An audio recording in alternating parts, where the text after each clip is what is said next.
Today on Public Eye News, an NMU grad will be coaching a Malaysian skier in the Olympics, and flu season continues to affect the UP. Caleb Rydell will have our weather forecast, and Max Stevens will have an update on NMU hockey. Hi, I'm Jillian Wormlinger. And I'm Anthony Celia, and welcome to Monday's edition of Public Eye News.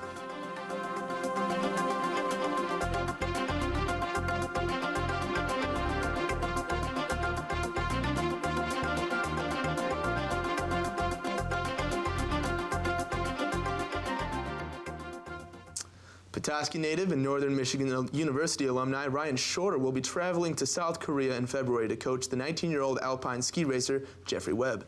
Shorter is executive director and head coach of Mission Ridge Ski Team, or MRST.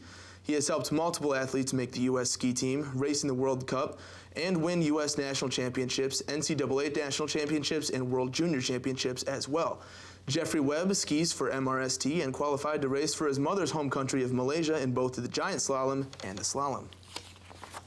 And Judge James Collins turned 90 years old and celebrated with his friends and family. Collins was a district court judge for 20 years and served in the U.S. Navy during World War II. He and his late wife, Dorothy, traveled around the world on Rotary missions, where they also served as Marquette's sister city ambassadors to Japan. James also served as chair in Marquette County Democratic Party in 1970s and was appointed to the Michigan Board of Aeronautics and served as chair. Because of his service to the U.S. and Marquette community, State Representative for the 109th District, Sarah Kimbenzi, was in attendance and presented Collins with a special plaque from Lansing honoring him and celebrating his birthday. On Friday, Escanaba Public Safety was notified of an infant who was brought into OSF St. Francis Hospital emergency room with signs of physical child abuse. Escanaba Public Safety questioned the 21-year-old mother and 22-year-old father of the infant and arrested the father for child abuse. He was taken to the Delaware County Correctional Facility where he's being held for $500,000 cash bond. However, the mother was released. The infant has been transferred to St. Vincent Children's Hospital in Green Bay, Wisconsin for what are believed to be non-life-threatening injuries. And health officials say flu season has hit early and hard. The Upper Peninsula has been no exception. According to Dr. David Shabazi with the UP Health System, the mainstream he is seeing is influenza A. Symptoms include fever, body aches, chills, and a prolonged cough. State officials also suggest staying home when sick. Doctors can prescribe medication that can shorten and lessen the effect of the flu. And on Saturday evening, the U.S. Coast Guard rescued two men who had fallen into chest-deep water, and they were falling into the chest-deep water in Saginaw Bay. The individuals were returning to shore on an all-terrain vehicle when the ATV broke through the ice and sank. One of the men made the call around 8 p.m., and the station Saginaw Bay launched a 20-foot special-purpose craft airboat crew. An MH-65 Dolphin helicopter crew from Air Station Detroit also responded to the case.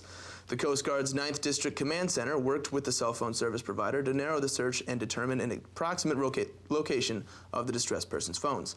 The individuals were attended to by EMS at Station Saginaw Bay and were determined to require no further medical treatment. And at 2:56 on Sunday, a two-vehicle crash resulted in one woman being pronounced dead at the scene and one man injured in Iron County, Wisconsin. The crash occurred on US 51 near Hurley when a 45-year-old woman driving a Toyota Corolla was traveling southbound. The car crossed the center line and struck a 2006 Pontiac Vibe driven by a 32-year-old male. The male driver was transported to Asperus Ironwood Hospital in Ironwood, Michigan with non-life-threatening injuries. The names are being withheld at this time pending notifications of families involved. The Wisconsin State Patrol is conducting an investigation and reconstructing the crash. And after the break, we'll be back with your national and international news. Stay tuned. I'm going to bring back millions of jobs, reforming our system. Our allies will find that America is once again ready to lead. We will provide massive tax relief for the middle class. Democrats and Republicans should get together and unite.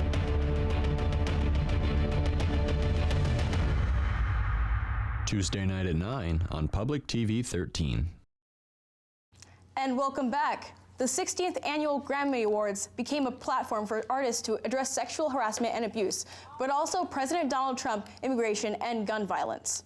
Artists arrived on the red carpet with white roses to show support for female equality, but others skewered Trump or criticized his administration's treatment of immigrants. The Grammys Awards didn't hold back in a pre-recorded skit aimed at President Trump, which featured a surprise appearance by Hillary Clinton. The Grammy Awards return to New York City for the first time in more than a decade, with a nod to the city's rich history of musical theater. And an FBI official President Trump has accused of being politically biased is stepping down. Mo Olengi has more details from the White House.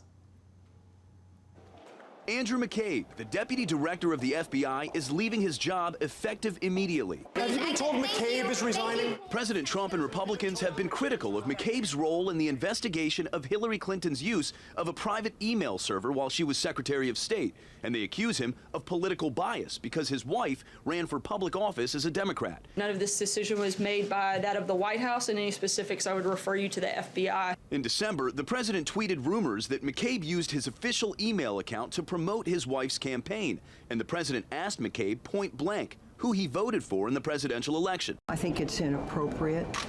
If this is some kind of a carbon test that if anybody in your family votes for X, you can't be part of an administration. House Republicans are voting to determine if they will release a memo they wrote outlining alleged bias within the FBI. McCabe is reportedly mentioned several times in the document. The Department of Justice has asked the House not to release the memo, saying it contains classified information. However, the president himself has made it known he wants the memo out. Democrats say it's an attempt to discredit the investigation into possible collusion between the Trump presidential campaign and Russia. Mo Olengi, CBS News, the White House.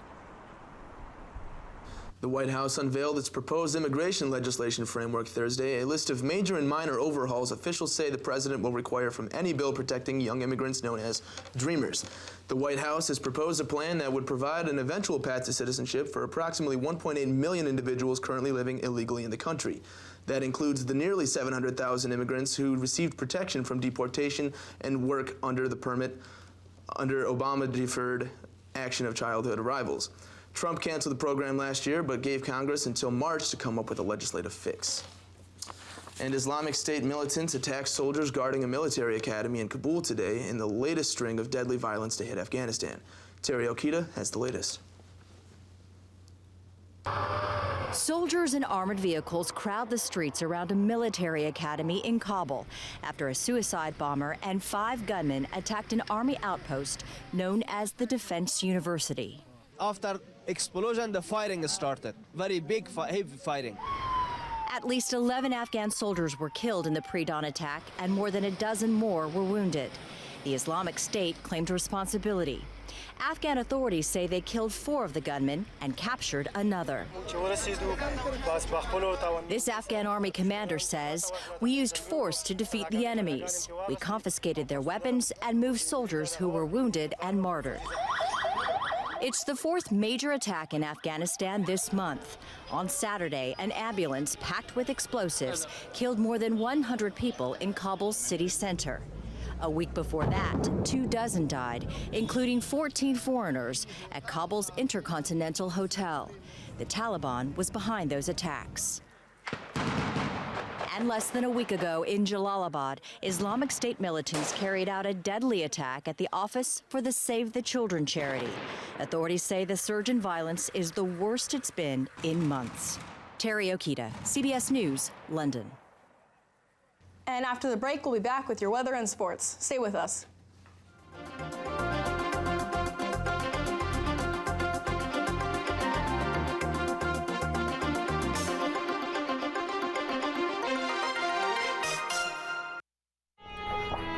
How can people who spoke words like all men are created equal still hold hundreds of thousands of people in bondage?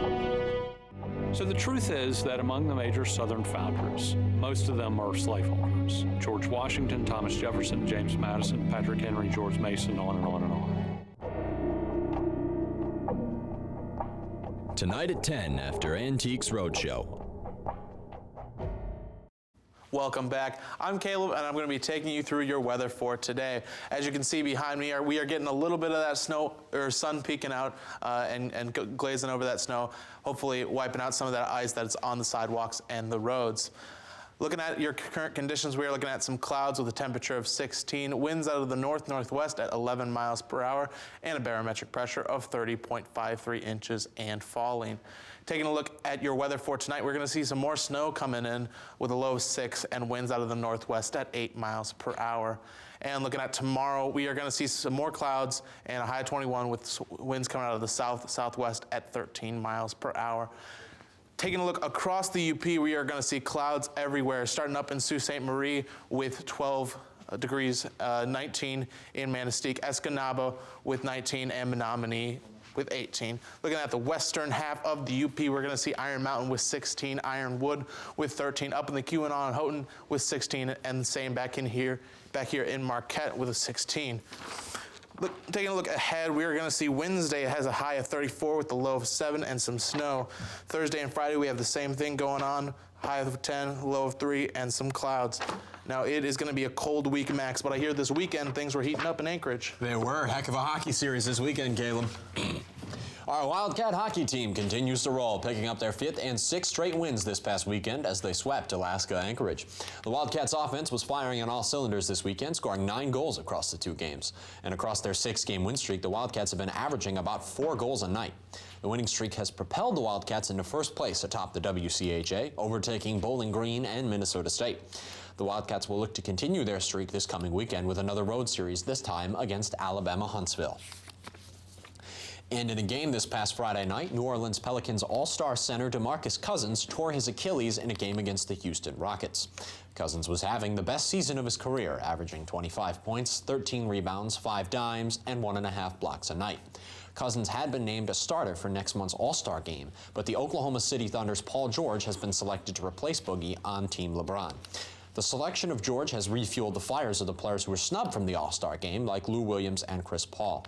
Cousins will require surgery and is out for the remainder of the season.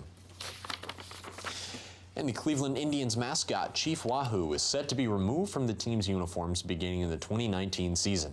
News of the move broke today after long discussions between team owner Paul Dolan and MLB Commissioner Rob Manfred.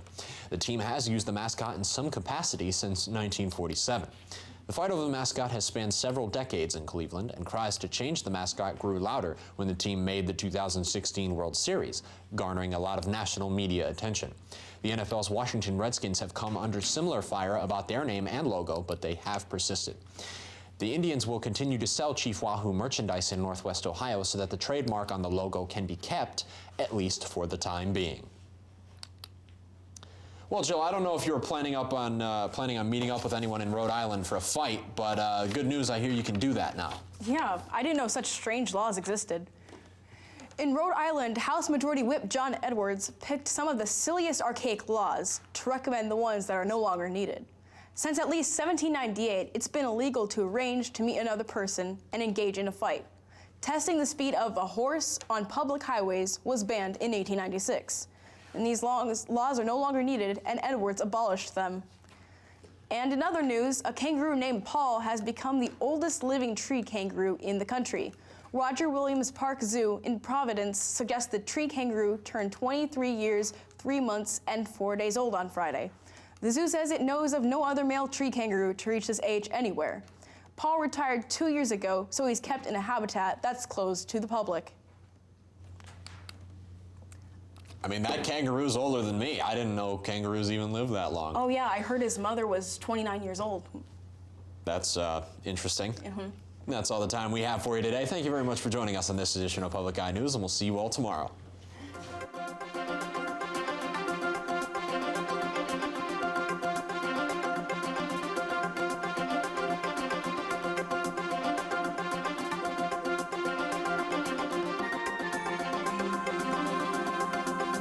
The preceding program was produced in studios located in the Edgar L. Hardin Learning Resources Center by WNMU-TV, Northern Michigan University Public Television.